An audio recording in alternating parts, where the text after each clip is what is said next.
여러분 추석 연휴 잘 보내셨습니까? 잘 보내셨죠? 가족들과 만나시고 또 명절 음식도 많이 드시고 행복한 시간을 보내셨으리라 생각을 합니다. 지난주 주일 설교와 같이 편안할 때도 주님을 찾으시고 또 힘들고 어려울 때도 주님을 찾으셔야지 진정한 평안을 누린다. 그래서 진정한 평안을 누리는 가족들이 되셨으리라 생각을 합니다. 그런데 금요 기도회 때마다 살펴보고 있는 이 사울과 다윗의 관계는 참으로 안타까운 가족의 표본을 보여준다라고 할 수 있습니다. 하나님을 구하지 않고 자아에 집착하게 될 때 사랑해야 할 가족마저도 시기와 질투의 대상으로 바뀌게 되는 것이죠. 하나님과 멀어지게 될 때 자존감이 열등감으로 바뀌게 되고 살인 충동을 억누르지 못한 채 악한 영에 끌려다니게 되는 이제 사울의 모습을 볼 수가 있습니다. 그렇게 이제 다윗이 왕이자 장인인 사울로 인해서 험난한 도망자 세월을 살게 되는 것이죠. 골리앗을 물리쳤던 국민적 영웅에서 이제는 왕의 지명 수배를 받게 된 범죄자와 같이 도피 생활을 하게 된 것입니다. 근데 이런 시련과 위기 속에서 다윗은 오히려 정금과 같은 신앙과 인격의 연단을 받게 됩니다. 쫓기는 생활 가운데 다윗의 평생 동지를 만나게 되고 나중에 또 통일 왕국의 기둥이 될 인재들을 얻게 되었습니다. 이렇게 힘든 시기를 겪었기 때문에 하나님 마음에 합한 왕이 될 수 있었다라는 거예요. 그래서 하나님의 인도하심은 우리의 생각을 뛰어넘는 인도하심입니다. 그래서 우리가 눈에 보이는 상황이 아니라 그 상황까지도 조율하시고 초월하실 수 있는 하나님을 믿고 신뢰하며 나아가는 것이 참으로 중요하다라는 것이에요. 그래서 다윗이 사울이 자기를 죽으려 한다라는 것, 그리고 이제는 살기 위해서 도망쳐야 된다라는 것을 알게 되었습니다. 특별히 이제 20장에서 요나단의 그 확인으로 인하여서 자기의 이제 아버지인 사울이 다윗을 죽인다라는 것을 요나단의 입술을 통해서 확인함으로 그 사실을 더욱더 알게 되었던 것이죠. 그렇게 이제 다윗이 왕궁이 있었던 기브아에서 떠나 도망을 쳐야 되는데 갈 곳이 없는 거죠. 이제 쫓기는 신세가 되었는데 어디로 가야 되겠습니까? 그래서 일단은 본능적으로 남쪽을 향해서 도망치고 있습니다. 그래서 기브아에서 이제 남쪽이 어디냐면 베들레헴이거든요. 다윗의 고향이는 베들레헴 쪽으로 가다 보니까 이제 예루살렘에서 가까운 노비라는 도시에 이르게 된 거예요. 그래서 21장 1절 말씀 같이 한번 읽어보겠습니다. 시작. 다윗이 노베 가서 제사장 아히멜렉에게 이르니 아히멜렉이 떨며 다윗을 영접하여 그에게 이르되 어찌하여 내가 홀로 있고 함께하는 자가 아무도 없느냐 하니. 당시 노비라는 도시는 실로를 대신하는 종교적인 중심지 역할을 했던 곳이었습니다. 원래 이제 모세가 모세 시대에 지었었던 그 성소가 실로에 머물고 있었거든요. 그런데 실로에 있었던 그 성소 그곳이 이제 블레셋과의 전쟁으로 말미암아 실로가 이제 파괴가 됐습니다. 그러면서 거기에 있었던 성소를 노브로 옮겨오게 된 거예요. 그리고 그 노브에 있는 성소를 담당하고 있던 제사장인 이 아히멜렉이라는 사람은 예전에 이제 실로에 있었던 성소를 담당했었던 제사장 엘리 제사장의 후손이었습니다. 그래서 이 아히멜렉을 만나게 되었던 것이죠. 그래서 다윗이 이 막막한 현실을 깨닫고 고향을 향해서 내려가던 도중에 하나님의 성소를 들리게 된 겁니다. 굉장히 이것은 중요한 신앙적인 의미가 있는 것이죠. 여러분, 우리가 막막할 때 어디를 찾아가야 되는가? 고향을 찾아가야 되죠. 근데 저는 서울이 고향입니다. 그럼 어디를 찾아가야 돼요? 교회를 찾아가야 돼요. 영적인 고향인 교회로 나아가는 겁니다. 하나님의 임재가 충만한 교회로 나와야 돼요. 그래서 우리 자녀들 가운데 어릴 때 신앙생활을 하다가 커서 이제 신앙에 방학을 한 자녀들이 있습니다. 그런데 이제 장성해서 외롭고 힘들고 또 쫓기다 보면은 영적인 고향인 교회로 돌아오는 경우가 있죠. 이제 두 손 두 발 다 들고 천지여 의지 없어서 손 들고 옵니다. 주님께 나오는 경우가 있습니다. 그러면 하나님께서 돌아온 탕자와 같이 그들을 맞아주시고 안아주시고 채색 옷을 입히시고 반지를 끼워주시고 그들을 돌보시는 것을 경험하게 됩니다. 사랑하는 성도 여러분, 우리가 지금 어떤 일로 힘듭니까? 또 막막한 일이 있습니까? 그러면 그 자리에서 어떻게 하지? 염려하고 걱정하지 말고 영적인 고향인 교회로 나와야 됩니다. 여기 금요기도에 나오신 분들은 잘 잘하셨어요. 금요기도에도 나와야 되고 수요예배도 나와야 되고 또 필요하다면 새벽기도에도 나와야죠. 주일 예배만 멈춰서는 것이 아니라 계속해서 주님께 나오게 될 때 우리의 문제의 해결의 문이 열려지게 되는 것입니다. 그래서 우리 영적인 고향인 이제 교회, 하나님의 임재가 가득한 곳을 찾아옴으로 말미암아 우리의 바른 방향을 깨닫고 또 새 힘을 얻을 수 있는 우리 모든 성도들 다 되시기를 주님의 이름으로 축원합니다. 그렇게 이제 제사장 아히멜렉을 만나게 되었어요. 근데 아히멜렉이 이제 허겁지겁 오고 있는 이제 다윗을 보면서 깜짝 놀라서 묻는 겁니다. 어떻게 동행자도 없이 혼자서 여기에 오게 되었는가? 다윗이 하여튼 군대 대장으로서 굉장한 영향력을 끼치지 않았습니까? 성소에 이번에 처음 방문한 것이 아니죠. 예전에도 방문했을 때마다 수많은 부하들을 거느리고 이 성소에 들렀을 것입니다. 그런데 이번에는 다윗 혼자 온 것을 보면서 의아하게 여기면서 질문을 하고 있는 거예요. 그럴 때 다윗이 뭐라고 대답하는가? 2절 말씀을 같이 한번 읽어봅니다. 시작. 다윗이 제사장 아히멜렉이 이르되 왕이 내게 이를 명령하고 이르시기를 내가 너를 보내는 것과 내게 명령한 일은 아무것도 사람에게 알리지 말라 하시기로 내가 나의 소년들을 이러이러한 곳으로 오라고 말하였나이다. 지금 다윗이 뭐라고 대답하냐면 자기가 지금 사울 왕의 특명을 맡아서 왔다라는 거예요. 그래서 다른 사람들에게 알려서 온 것이 아니라 아무도 모르게 여기에 도착해서 지금 특명을 수행하고 있다. 그리고 나와 만날 소년들은 내가 정한 곳에서 만나기로 약속을 했다라고 거짓말을 하고 있는 것이죠.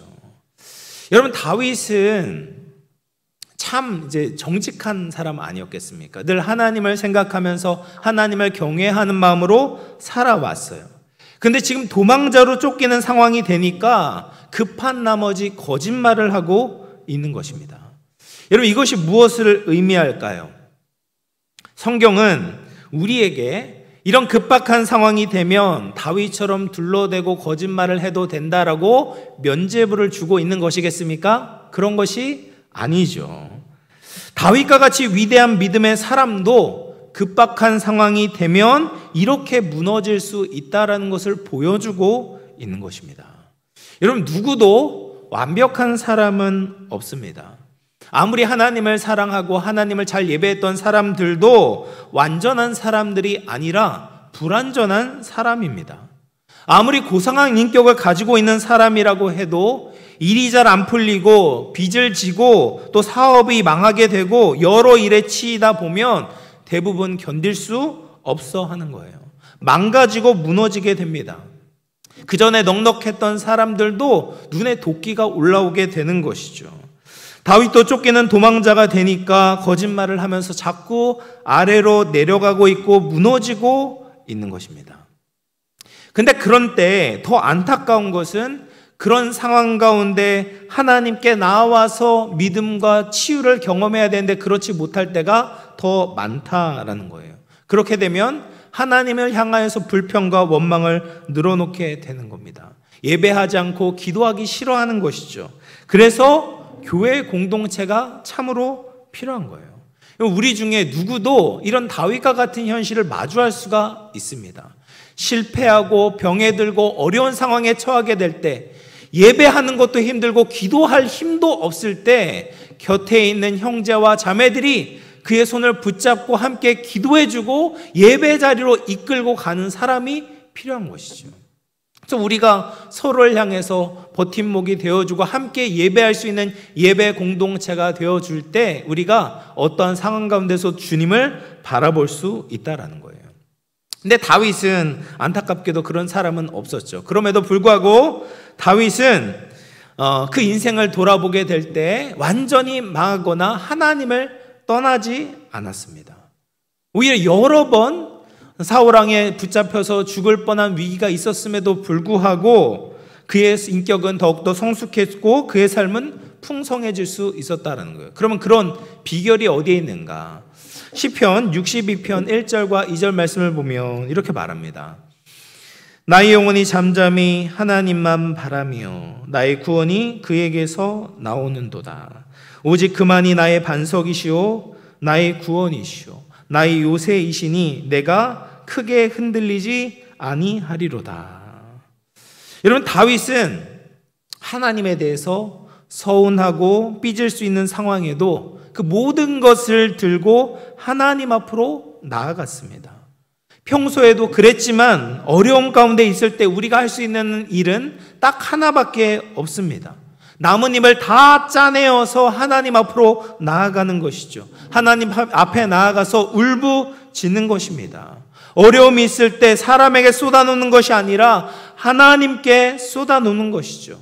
하나님 앞에 무릎을 꿇고 모든 것을 정직하게 이야기하는 겁니다. 하나님, 저 너무나도 힘듭니다. 하나님, 저 괴롭습니다. 저 이런 사람들 때문에 너무나도 어렵습니다. 마음이 힘듭니다. 하나님께서 저를 도와주시지 않으면 저는 살아갈 힘이 없습니다라고 하나님께 정직하게 쏟아놓는다면 하나님이 우리의 영혼을 만져주시는 것이죠. 하나님이 우리를 치유해 주시는 것입니다. 그렇게 될 때 아무리 쫓기는 삶의 고통 중에 있다고 해도 우리는 패배하지 않는 겁니다. 오히려 쫓기는 가운데 성숙해질 수 있고 다윗과 같은 사람이 될 수 있는 것입니다. 혹시 인생에 큰 고비를 만난 분이 있다면 다윗과 같이 하나님께 나아갈 수 있기를 축복합니다. 하나님께 내 속에 있는 모든 것들을 다 토로해 보십시오. 목숨을 구걸할 정도로 비참한 가운데 있어도, 처절한 가운데 있어도 하나님의 집에 나아가 하나님을 찾게 될 때 우리의 믿음과 사명이 다시 회복되어지는 은혜를 맛보게 될 줄로 믿습니다. 그렇게 이제 아히멜렉을 만나서 자초지종을 얘기하고 다윗이 가장 먼저 부탁하는 것은 음식을 좀 달라라는 거예요. 그래서 사무엘상 21장 3절 4절 우리 같이 한번 읽어봅니다. 시작. 이제 당신의 수중에 무엇이 있나이까? 떡 5덩이나 무엇이나 있는 대로 내 손에 주소서 하니 제사장이 다윗에게 대답하여 이르되 보통 떡은 내 수중에 없으나 거룩한 떡은 있나니 그 소년들이 여자를 가까이만 하지 아니하였으면 주리라 하는지라. 다윗이 먹을 것을 좀 달라, 떡 5덩이가 있으면 달라라고 하고 그거 없으면 그냥 아무거나 좀 달라라고 이제 부탁을 하고 있어요. 그러자 아히멜렉은 보통 떡은 없지만 거룩한 떡이 있다라고 대답을 합니다. 여기서 거룩한 떡이란 진설병을 의미합니다. 성소 안에는 잘 아시는 것처럼 이제 촛대가 있고 금촛대가 있고 이제 떡상이 있고 분향단이 있었습니다. 근데 그 떡상 위에는 매 안식일마다 이스라엘의 12지파의 숫자대로 떡을 빵을 올려 놓았습니다. 이것을 거룩한 떡, 진설병이라고 부릅니다. 그래서 이 진설병은 일상생활에서 우리를 향해서 베푸시는 하나님의 은혜를 상징하고 또 하나님의 임재를 보여주는 것이죠. 그래서 이 진설병이 안식일에 드려져서 일주일 동안 성소에 있다가 다음 안식일이 되면 새로운 빵으로, 새로운 떡으로 교체가 되는 거예요. 그래서 일주일에 한 번씩 떡을 교체하게 되어 있었어요. 그리고 지난 안식일에 드려졌던 떡은 버리지 말고 또 밖으로 내가서도 되는 것이 아니라 아론의 후손인 그 제사장들이 성소 안에서 먹도록 되어 있었다라는 거예요. 근데 그 율법에서 제사장 외에는 먹기가 금지되어 있었던 그 떡을 지금 아히멜렉이 가지고 있다. 이 떡을 너희가 성결하기만 한다면 줄 수 있다라고 제안을 하고 있는 거예요. 그래서 다윗이 이제 대답을 하는 겁니다. 사무엘상 21장 5절 6절.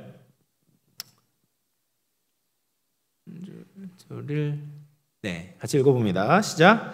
다윗이 제사장에게 대답하여 이르되 우리가 참으로 3일 동안이나 여자를 가까이 하지 아니하였나이다.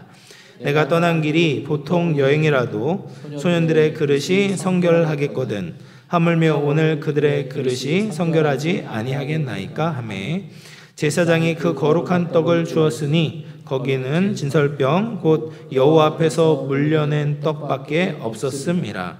이 떡은 더운 떡을 드리는 날에 물려낸 것이더라.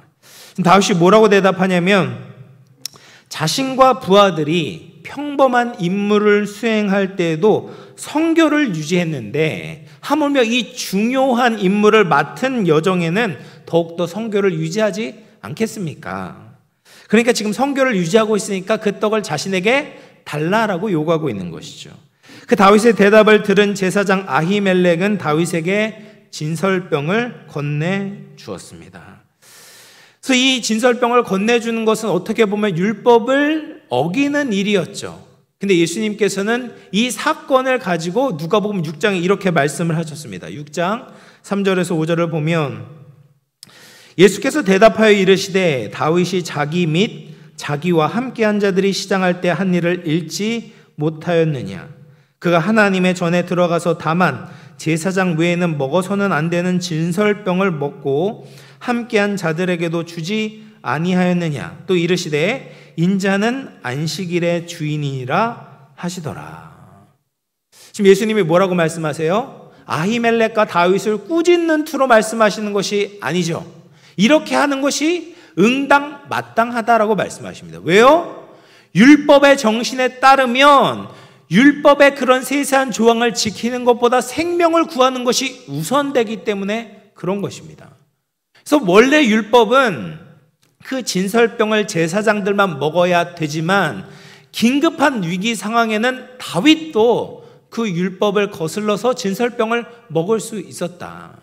그러니까 안식일에 너희들이 가지고 있는 규정보다 더 중요한 것은 생명을 살리는 것이다 라고 말씀을 하셨던 것이죠. 어쨌든 일반 사람들이 먹을 수 없었던 이 떡을 먹으면서 다윗이 어떤 생각을 가졌겠습니까? 아, 내가 제사장을 잘 속여가지고 이런 많은 떡을 얻어냈구나. 이 떡을 먹고 배불러야 되겠다 라는 식으로 생각을 했겠습니까? 그렇지 않았겠죠. 다윗은 이 떡을 먹으면서 하나님의 은혜를 생각했을 것입니다. 지금까지 자기가 이렇게 거짓말을 했음에도 불구하고 하나님께서 은혜를 베푸시는구나를 느꼈겠죠. 다윗이 이 높당까지 오면서 얼마나 많은 생각이 스쳐 지나가겠습니까? 하나님이 나를 버리신 것 아닌가? 내가 무슨 잘못을 했나? 내가 아무 잘못도 하지 않은 것 같은데 하나님께서 나에게 어떻게 이런 일을 하실 수 있을까? 서운한 마음이 들었을 수도 있을 겁니다. 근데 그 하나님의 거룩한 떡을 먹으면서 지금도 하나님이 나와 함께 하신다라는 확신을 가지고 있는 거예요. 하나님이 앞으로도 나를 먹이시겠구나. 내가 지금 사울에게는 쫓기는 상황이 있을지라도 어디에 가든지 하나님께서 나를 보살펴 주시겠구나라는 믿음을 가지게 되는 거예요.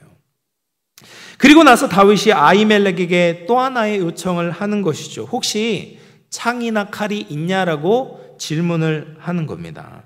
다윗이 무기를 챙길 여유도 없이 사울에서부터 도망을 쳤던 것이죠. 그런데 아히멜렉의 대답이 놀랍습니다. 마침 칼 한 자루가 있었다라는 거예요. 근데 그것은 보통 칼이 아니라 이전에 다윗이 엘라 골짜기에서 싸워서 죽였던 골리앗의 칼이 있다라고 대답을 했습니다. 여러분, 이것이 우연이 아니죠.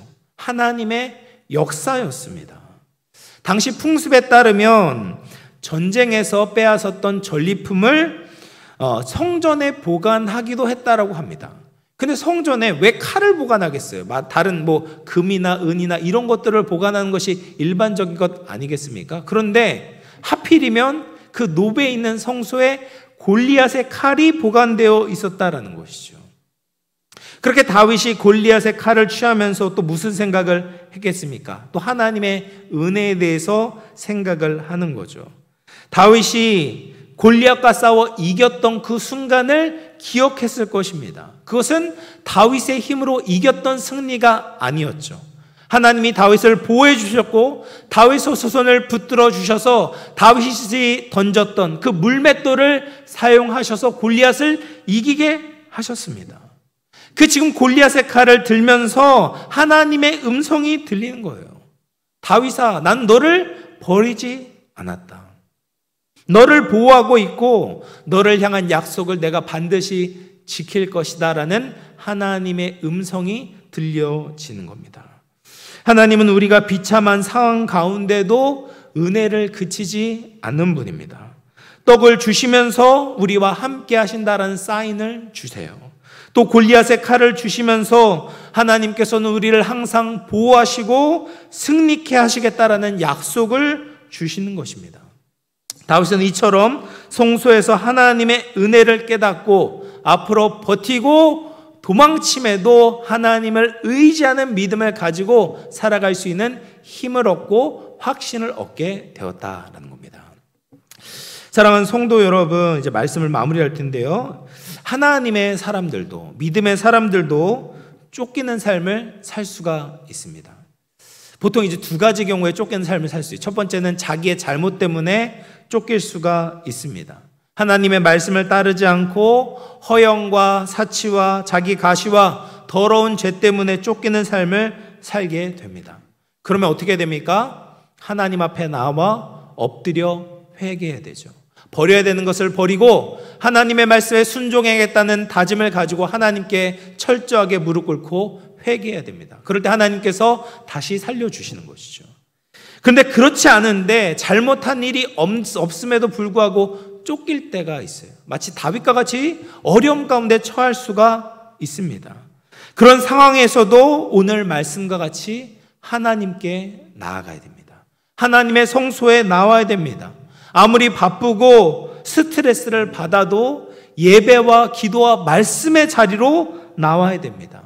그럴 때 하나님께서 깨닫게 하시는 거예요. 하나님이 주시는 떡과 칼을 받게 하시는 겁니다. 하나님의 약속을 받게 하시고 하나님께서 우리를 지키시고 반드시 승리케 하신다라는 하나님의 약속을 우리에게 부여해 주실 줄로 믿습니다. 그럴 때 우리가 길을 잃지 않고 악을 악으로 갚지 않고 하나님의 말씀을 붙잡고 끝까지 선을 행하며 신실하게 살아갈 수 있는 것입니다.